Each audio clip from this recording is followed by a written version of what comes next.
भोपाल से प्रस्तुत हैं प्रादेशिक समाचार। नमस्कार, समाचारों के साथ मैं जितेंद्र रघुवंशी। पहले मुख्य समाचार। प्रदेश में आज से सभी विकासखंड स्तर पर लगेंगे स्वास्थ्य मेले। बीमारियों की रोकथाम के साथ आयुष्मान कार्ड और विशिष्ट स्वास्थ्य पहचान पत्र भी बनाए जाएंगे।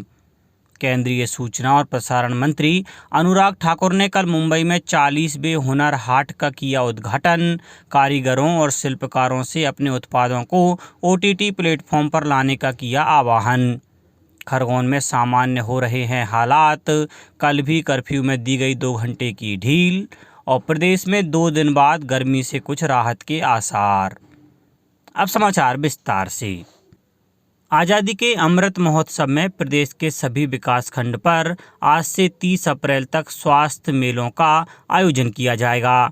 स्वास्थ्य मेलों में आम नागरिकों को बुनियादी स्वास्थ्य सुविधाएं, पात्र लोगों को आयुष्मान कार्ड, डिजिटल मिशन में विशिष्ट स्वास्थ्य पहचान पत्र उपलब्ध करवाते हुए विभिन्न स्वास्थ्य कार्यक्रमों और स्वास्थ्य के प्रति आमजन में जागरूकता लाने का कार्य भी किया जाएगा। स्वास्थ्य मेलों में सांसद, जिले के प्रभारी मंत्री, विधायक और जनप्रतिनिधि भी शामिल होंगे। स्वास्थ्य मंत्री डॉक्टर प्रभुराम चौधरी ने बताया कि स्वास्थ्य मेले में बीमारी की प्रारंभिक स्तर पर पहचान हेतु स्क्रीनिंग एवं निदान के संबंध में बुनियादी जांच, दवाइयों की उपलब्धता, विषय विशेषज्ञों के साथ टेली कंसल्टेशन से उचित उपचार की निःशुल्क व्यवस्था भी रहेगी। पहले दिन 49 जिलों के 55 विकास खंड में स्वास्थ्य मेला लगाया जाएगा। शिवपुरी जिले में भी 26 अप्रैल तक विकास खंड स्तरीय स्वास्थ्य मेलों का आयोजन किया जा रहा है। इन मेलों में दिव्यांगजनों के निःशक्तता प्रमाण पत्र एवं आयुष्मान कार्ड भी बनाए जाएंगे। उधर आगरमालवा के कानड़ में स्वास्थ्य मेले का आयोजन किया जाएगा। मुख्यमंत्री श्री शिवराज सिंह चौहान प्रदेश के समस्त नगरीय निकायों को 15वें वित्त आयोग की अनुशंसित 931 करोड़ 50 लाख रुपए की राशि सिंगल क्लिक के माध्यम से जारी करेंगे। इसमें 4 मिलियन प्लस शहरों, 10 लाख से अधिक जनसंख्या वाले को 432 करोड़ 50 लाख एवं 9 मिलियन प्लस शहरों को 499 करोड़ रुपए की राशि अंतरित होगी। नगरीय विकास एवं आवास मंत्री श्री भूपेंद्र सिंह ने बताया है कि इस राशि से इन शहरों में वायु गुणवत्ता सुधार, पेयजल योजनाओं, सीवरेज एवं स्वच्छता के कार्य तथा आवश्यकता अनुसार स्थानीय विकास के कार्य किए जा सकेंगे। मिलियन प्लस शहर वायु गुणवत्ता सुधार संबंधी कार्य के लिए 131 करोड़ 50 लाख रुपए और पेयजल, सीवरेज एवं स्वच्छता संबंधी कार्यों में 301 करोड़ रुपए खर्च कर सकेंगे। इसी तरह 9 मिलियन शहर 199 करोड़ 60 लाख रुपए स्थानीय विकास के कार्य और 299 करोड़ 40 लाख रुपए स्वच्छता, सीवरेज, पेयजल, जल संरक्षण संबंधित आदि कार्य में व्यय करेंगे। सूचना और प्रसारण मंत्री अनुराग ठाकुर ने कहा है कि केंद्र सरकार के तेजस कार्यक्रम के माध्यम से आने वाले दिनों में 30,000 कुशल कार्यबल संयुक्त अरब अमीरात भेजा जाएगा। कल मुंबई में हुनर हाट का उद्घाटन करने के बाद श्री ठाकुर ने कारीगरों और शिल्पकारों से अनुरोध किया कि वह अपने उत्पादों को OTT प्लेटफॉर्म पर लेकर आएं, जिससे उन्हें अपने उत्पादों को विदेशी बाजारों में भेजने में मदद मिलेगी। उन्होंने कहा कि Hunar Haat vocal for local को बढ़ावा दे रहा है। केंद्रीय मंत्री ने अल्पसंख्यक मामलों के मंत्री मुख्तार अब्बास नकवी से आग्रह किया कि वे मुंबई के निजी और सरकारी स्कूलों के छात्रों को हुनर हाट में बेस्ट फ्रॉम बेस्ट का सजीव प्रदर्शन देखने के लिए आमंत्रित करें। मुख्यमंत्री श्री शिवराज सिंह चौहान ने आदि गुरु शंकराचार्य द्वारा शुरू की गई तीर्थाटन संस्कृति को आगे बढ़ाने का संकल्प लिया है। इसी संकल्प को साकार करते हुए प्रदेश के श्रवण कुमार मुख्यमंत्री श्री चौहान की महत्वाकांक्षी मुख्यमंत्री तीर्थ दर्शन योजना 19 अप्रैल से पुनः प्रारंभ की जा रही है, जो 22 अप्रैल को समाप्त होगी। संस्कृति, पर्यटन और धार्मिक न्यास एवं धर्मस्व मंत्री सुश्री उषा ठाकुर ने कहा कि तीर्थ यात्रियों का तीर्थ दर्शन पूरे प्रेम और आत्मीयता के साथ पूरा होगा। यात्रा के दौरान तीर्थयात्रियों की सुविधा के लिए सभी आवश्यक इंतजाम किए गए हैं।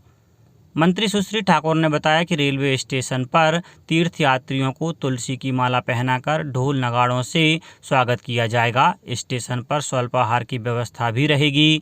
फूलों से सजी ट्रेन में यात्रियों के भोजन, नाश्ता, चाय के साथ गंतव्य पर रुकने और बसों द्वारा आने जाने की व्यवस्था भी की गई है। ट्रेन में स्वास्थ्य परीक्षण के लिए एक शासकीय डॉक्टर उपलब्ध रहेगा।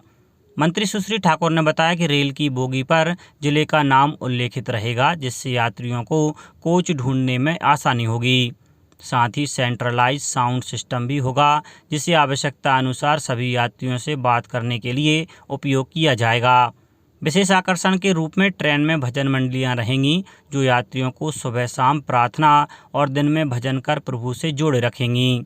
यात्रियों से अपेक्षा की गई है कि वे मौसम के अनुरूप वस्त्र, व्यक्तिगत उपयोग की सामग्री, चादर, तौलिया, साबुन, कंघा, दाढ़ी बनाने का सामान आदि साथ में रखें। सभी तीर्थयात्री अपना मूल आधार कार्ड या वोटर आईडी और वैक्सीनेशन सर्टिफिकेट की छायाप्रति भी अनिवार्य रूप से रखें। यात्रा समाप्ति पर यात्रियों को भगवान विश्वनाथ का स्मृति चिन्ह भी भेंट किया जाएगा।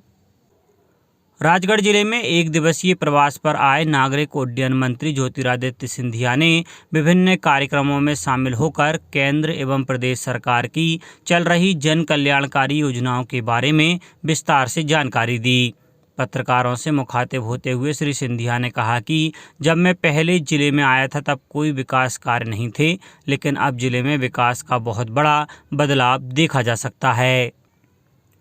खरगोन जिला मुख्यालय पर अब हालात सामान्य होने लगे हैं। हालांकि शहर के संवेदनशील इलाकों में पुलिस बल तैनात है और वरिष्ठ अधिकारी लगातार हालात पर नज़र बनाए हुए हैं। यहां हिंसा के बाद लगाए गए कर्फ्यू में कल सुबह 4 घंटे और दोपहर 3 से 5 तक 2 घंटे की ढील दी गई। इस दौरान दुकानें खुलीं और लोगों ने जरूरी सामान की खरीदारी भी की। लंबे समय बाद शहर में चहल पहल देखने को मिली। शनिवार को भी कर्फ्यू में 2 अलग अलग समय पर कुल 4 घंटे की ढील दी गई थी। संभागायुक्त डॉक्टर पवन कुमार शर्मा और आईजी राकेश गुप्ता खरगोन में ही रहकर स्थिति पर पूरी तरह नजर रखे हुए हैं। सन 1857 की क्रांति में महत्वपूर्ण भूमिका निभाने वाले तात्या टोपे के शहीदी दिवस पर आज शिवपुरी में विभिन्न कार्यक्रम आयोजित किए जाएंगे। यहाँ संस्कृति विभाग, स्वराज संस्थान संचालनालय एवं जिला प्रशासन द्वारा 2 दिवसीय तात्या टोपे शहीद मेला का आयोजन किया जा रहा है। इस दौरान शाम 7 बजे तात्या टोपे समाधि स्थल पर कार्यक्रमों का आयोजन किया जाएगा। 18 अप्रैल को भोपाल की सुहासिनी जोशी एवं उनके दल द्वारा देशभक्ति गीत तथा 19 अप्रैल को भोपाल के ही मोहम्मद रहीमुद्दीन और उनके दल द्वारा आज़ादी के तराने कार्यक्रम का आयोजन किया जाएगा। चिकित्सा शिक्षा मंत्री श्री विश्वास कैलाश सारंग ने कहा है कि नई तकनीकों को आत्मसात करना आज की आवश्यकता है। भावी पीढ़ी शिक्षा के साथ नए हुनर और कौशल का प्रशिक्षण हासिल कर आगे बढ़ सकती है। आईटी का ज्ञान और नित्य नई विद्या के माध्यम से ही विद्यार्थी इस कंपटीशन के दौर में अग्रणी हो सकते हैं।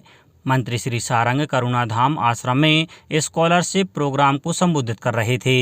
इस मौके पर पीठाधीश्वर श्री सुदेश सांडिल्य जी महाराज भी उपस्थित थे। मंत्री श्री सारंग ने कहा कि आश्रम द्वारा बच्चों के भविष्य को तैयार करने दिया जा रहा प्रशिक्षण कार्यक्रम सराहनीय है। उन्होंने कहा कि जॉब ओरिएंटेड ट्रेनिंग बच्चों का मार्ग प्रशस्त करेगी। भोपाल के मेजर ध्यानचंद हॉकी स्टेडियम पर खेली जा रही 12वीं hockey India senior national men's hockey championship hockey Haryana ने जीत ली है। कल खेले गए फाइनल मुकाबले में हॉकी हरियाणा ने यूनिट ऑफ तमिलनाडु को शूटआउट में 3-1 से परास्त किया। इससे पहले सुबह के सत्र में हार्ड लाइन मुकाबले में कर्नाटक ने महाराष्ट्र के खिलाफ 4-3 से जीत दर्ज करते हुए प्रतियोगिता में तीसरा स्थान अर्जित किया। ग्वालियर में खेली गई द्वितीय हॉकी इंडिया जूनियर महिला अकादमी राष्ट्रीय चैंपियनशिप प्रतियोगिता मेजबान मध्य प्रदेश हॉकी एकेडमी ग्वालियर ने जीत ली है। श्रीमंत राजमाता विजयराजे सिंधिया जिला खेल परिसर कंपू में शनिवार को खेले गए संघर्षपूर्ण खिताबी मुकाबले में मध्य प्रदेश हॉकी एकेडमी ने साई एकेडमी पर 2-1 से रोमांचक जीत दर्ज कर ट्रॉफी पर कब्जा किया। एक अन्य मैच में राजाकरण हॉकी एकेडमी करनाल ने सैल्यूट हॉकी एकेडमी दिल्ली को 1-0 से हराकर प्रतियोगिता में तीसरा स्थान प्राप्त किया। अब बात मौसम की। प्रदेश में एक बार फिर अधिकतम तापमान में बढ़ोतरी होने लगी है। राजस्थान और गुजरात में तापमान बढ़ने और वहां से आ रही गर्म हवा के कारण राज्य में 19 अप्रैल तक इसी तरह बढ़ने का सिलसिला जारी रहेगा। उधर शनिवार को प्रदेश में सबसे अधिक 43.6 डिग्री सेल्सियस तापमान खजुराहो में दर्ज किया गया। खजुराहो देश के सर्वाधिक गर्म रहे शहरों में तीसरे स्थान पर रहा। मौसम विभाग ने छतरपुर, टीकमगढ़, दमोह, खंडवा और खरगोन जिलों में लू चलने की संभावना जताई है। वरिष्ठ मौसम वैज्ञानिक अजय शुक्ला ने बताया कि पश्चिमी विक्षोभ के आगे बढ़ जाने के कारण पड़ोसी राज्य राजस्थान एवं गुजरात में तपिश बढ़ गई है। मंगलवार तक प्रदेश में दिन के तापमान में 2 से 3 डिग्री तक की बढ़ोतरी हो सकती है। 2 दिन बाद गर्मी से राहत मिलने के आसार हैं। अब कुछ समाचार संक्षेप में। प्रदेश में फिर से शुरू हो रही मुख्यमंत्री कन्या विवाह योजना की शुरुआत सीहोर जिले के नरसुल्लागंज में आगामी 21 अप्रैल को मुख्यमंत्री शिवराज सिंह चौहान करेंगे। अनूपपुर में 19 अप्रैल को युवाओं को अप्रेंटिसशिप प्रशिक्षण के लिए मेले का आयोजन किया जाएगा। आकाशवाणी महानिदेशालय नई दिल्ली के अपर महानिदेशक डॉक्टर अतुल तिवारी ने रीवा में सीधी, सतना, सिंगरौली, रीवा और शहडोल जिलों के संवाददाताओं को आवश्यक दिशा निर्देश दिए। मार्क्सवादी कम्युनिस्ट पार्टी माकपा ने राज्य सरकार पर सांप्रदायिक ध्रुवीकरण पैदा कर सत्ता में बने रहने का आरोप लगाया है। जबलपुर जिले के चरगवां, बेलखेड़ा में 3 स्थानों पर आग की लपटों में 70 एकड़ में लगी गेहूं की फसल राख हो गई। रीवा प्रयागराज राष्ट्रीय राजमार्ग 30 पर झिरिया टोल प्लाजा के पास शनिवार रात तेज रफ्तार कार डिवाइडर से टकरा गई। हादसे में 2 लोगों की मौके पर ही मौत हो गई, जबकि 4 अन्य लोग गंभीर रूप से घायल हो गए। और राजगढ़ जिले के खिलचीपुर थाना क्षेत्र में शनिवार रात एक तेज रफ्तार इको वाहन ने बाइक को टक्कर मार दी। हादसे में बाइक सवार युवक की मौके पर ही मौत हो गई। अंत में मुख्य समाचार एक बार फिर। प्रदेश में आज से सभी विकासखंड स्तर पर लगेंगे स्वास्थ्य मेले।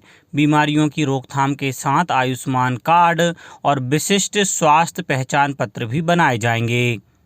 केंद्रीय सूचना और प्रसारण मंत्री अनुराग ठाकुर ने कल मुंबई में 40वें हुनर हाट का किया उद्घाटन। कारीगरों और शिल्पकारों से अपने उत्पादों को OTT प्लेटफॉर्म पर लाने का किया आह्वान। खरगोन में सामान्य हो रहे हैं हालात।